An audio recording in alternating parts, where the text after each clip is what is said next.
The courtroom air hung thick with a stale scent of polished oak and desperation, a place where dreams died under fluorescent lights that buzzed like angry hornets.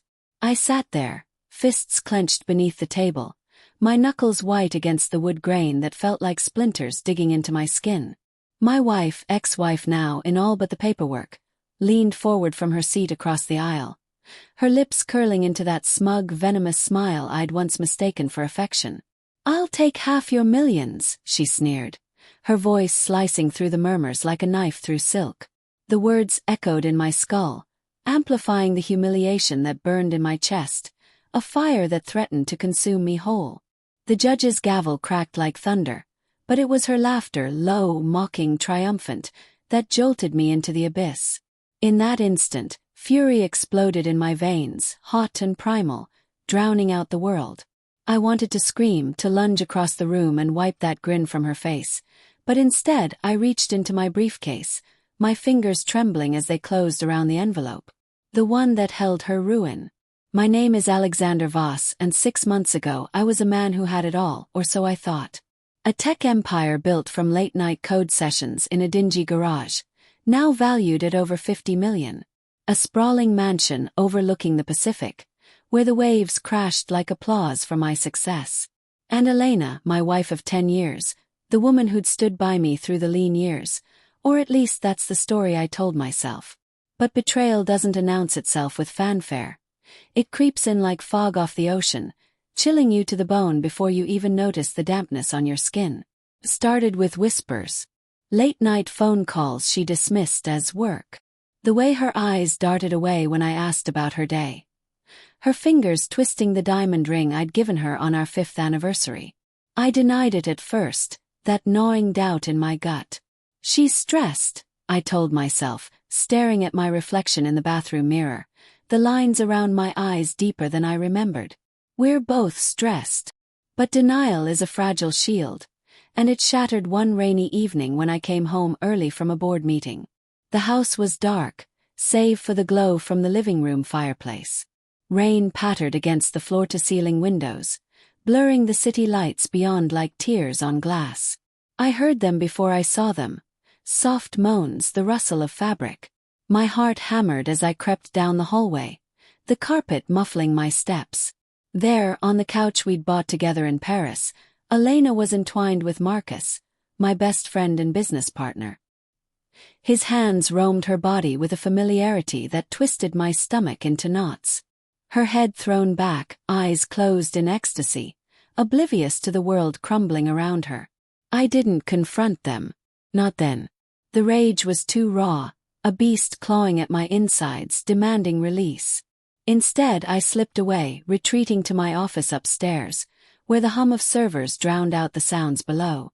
I poured a scotch, the amber liquid burning down my throat, and let the fantasies flood in. I imagined bursting in, fists flying, blood on the Persian rug. Or worse, hiring someone to make them disappear, their bodies weighted down in the ocean's depths. But those were the thoughts of a broken man, and I wasn't broken. Not yet. Resentment simmered, turning to obsession as I began to plan. Over the next weeks, I played the part of the oblivious husband. Breakfasts together, her hand on mine across the table, her smile as fake as the pearls around her neck.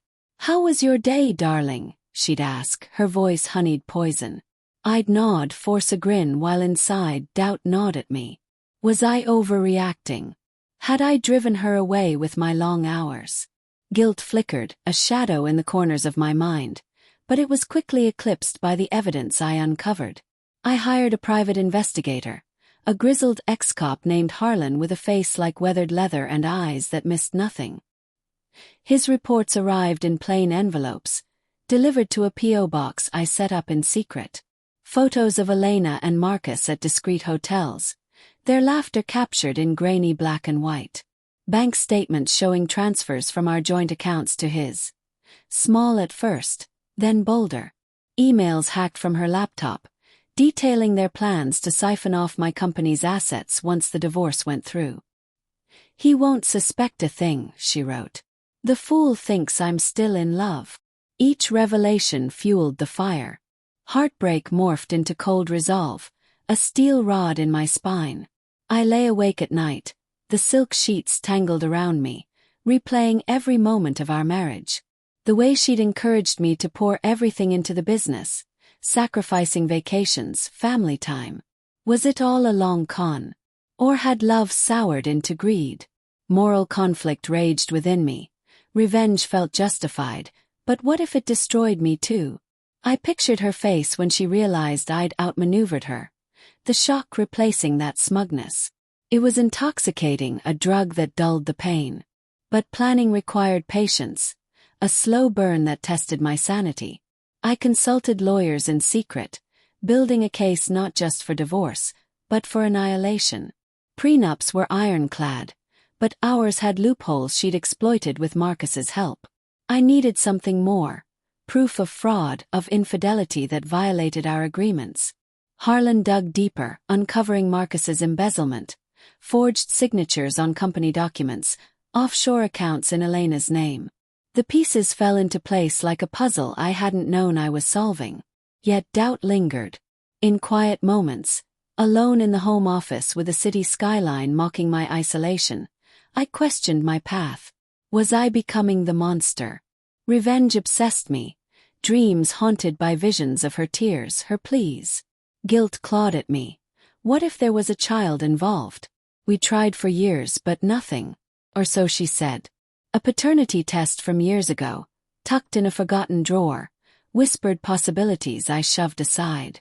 The divorce proceedings began in earnest, a battlefield of suits and affidavits.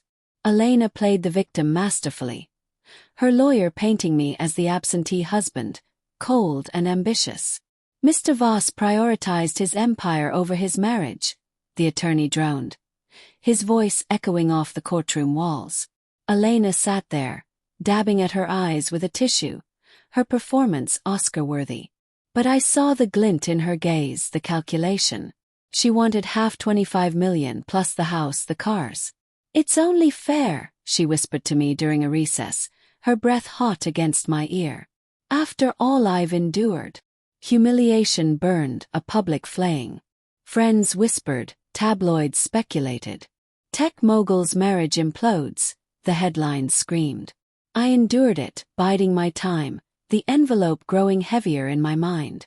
It contained the culmination of my efforts, irrefutable evidence of their scheme, including wire transfers, emails, even a recorded conversation Harlan had obtained through questionable means. But there was more, a twist I kept even from my lawyers. As the trial dragged on, tension built like storm clouds gathering. Subtle hints of my vengeance emerged in fleeting moments. A knowing smile when she boasted about her independent wealth. A casual mention of offshore audits that made Marcus pale during depositions. Elena noticed, her mockery sharpening. "You'll be left with nothing," she texted one night, the words glowing on my phone screen like a taunt. I replied with silence, letting her stew. The night before the final hearing, I paced the empty mansion, the echo of my footsteps a lonely drumbeat. Rain lashed the windows again, mirroring the turmoil inside. Obsession gripped me. Fantasies of her downfall played on loop. But fear crept in. What if the judge dismissed it? What if she walked away unscathed? Moral grayness weighed heavy. Revenge might stain my soul forever. Yet resolve hardened. She'd betrayed me, mocked me. It was time. Morning came, crisp and unforgiving. The courtroom filled with the shuffle of feet, the murmur of spectators. Elena arrived in a tailored suit, her hair perfect, exuding confidence. She leaned toward her lawyer, whispering, then shot me that mocking glance. The judge, an older woman with sharp eyes behind wire-rimmed glasses, called the session to order. Testimonies droned on, building to the climax. Then her moment. "Your Honor, I deserve half. After years of support, it's only right." Her voice dripped with feigned hurt, but the undertone was triumphant. Laughter bubbled from her lips as she turned to me. "He thinks he's so smart, but I'll take it all." My turn. Heart pounding, I stood, envelope in hand. "Your Honor, I have evidence that changes everything." The room hushed, tension thick as fog. I handed it over, watching her face drain of color. But the real shock was yet to come. The judge's chambers smelled of old books and lemon polish, a stark contrast to the chaotic courtroom we'd left behind.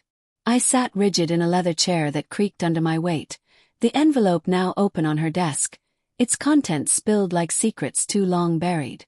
Elena paced the antechamber outside. I could hear her heels clicking impatiently on the tile floor, a metronome counting down to her doom. My pulse thrummed in my ears, a mix of anticipation and dread. This was it, the payoff I'd orchestrated with meticulous care, but doubt gnawed at the edges. Was this justice, or had I crossed into vengeance's dark territory? The raw anger that had fueled me now mingled with guilt, a toxic brew that left me questioning everything. Flashback to the weeks of preparation, nights spent in a dimly lit hotel room, away from the mansion's ghosts, poring over documents with Harlan. His gravelly voice cut through the haze of my obsession. "This is dynamite, Alex. But are you sure? Once you light the fuse." I'd nodded, cold resolve masking the inner storm. The envelope wasn't just evidence of fraud. It held a bombshell, a DNA test proving that our miscarriage 5 years ago had been a lie. Elena had aborted our child without telling me, using the emotional leverage to extract more from me over the years. And worse, correspondence showing she'd done it at Marcus's urging, fearing a baby would complicate their affair. The revelation had hit me like a gut punch. Heartbreak resurfaced, layered with resentment. I'd fantasized about confronting her, watching her crumble, but I chose strategy over spectacle. The test results, obtained through a shady contact in a medical lab, were the moral gray area that haunted me. Was I justified in exposing her deepest shame? Or was this obsession turning me into a monster, mirroring her betrayal? Back in the present, the judge scanned the papers, her brow furrowing. "Mr. Voss, this is explosive. Adultery, embezzlement, and now this."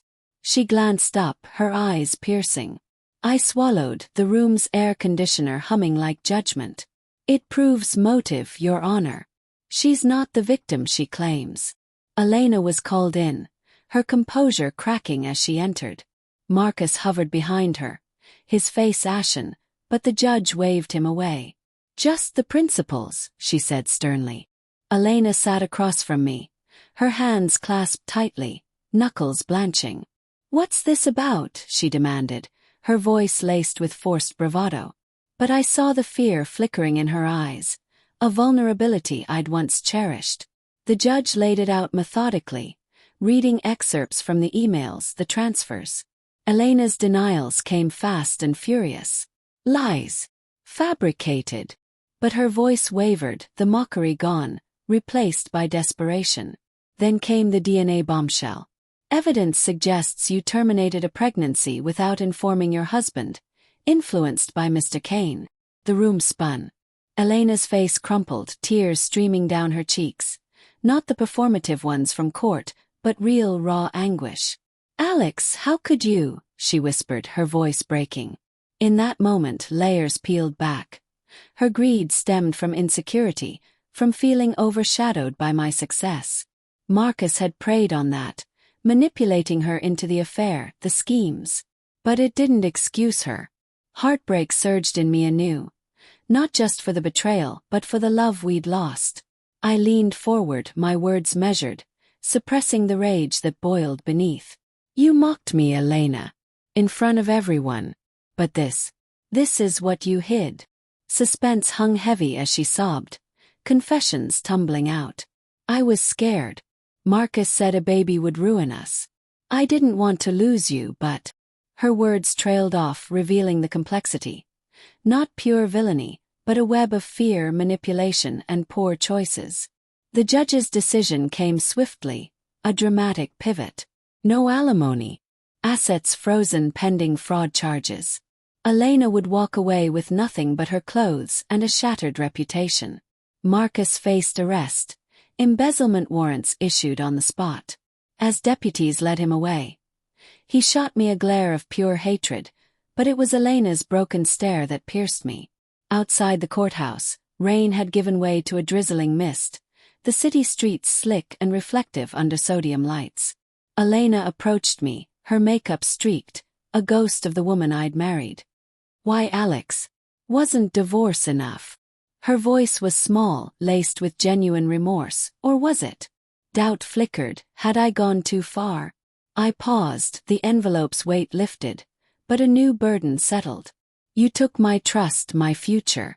I took yours." But as I walked away, the twist hit. A text from Harlan. "Found something else. The abortion. She didn't go through with it. There's a child, yours, adopted out secretly." Chuck froze me. Obsession had blinded me. I'd weaponized a half-truth. Elena's termination was a cover. She'd given birth in secret, influenced by Marcus to hide it, fearing I'd leave her. Now, poetic justice twisted into tragedy. My revenge had exposed her, but at what cost? Guilt crashed over me, mingled with cold resolve to find my child.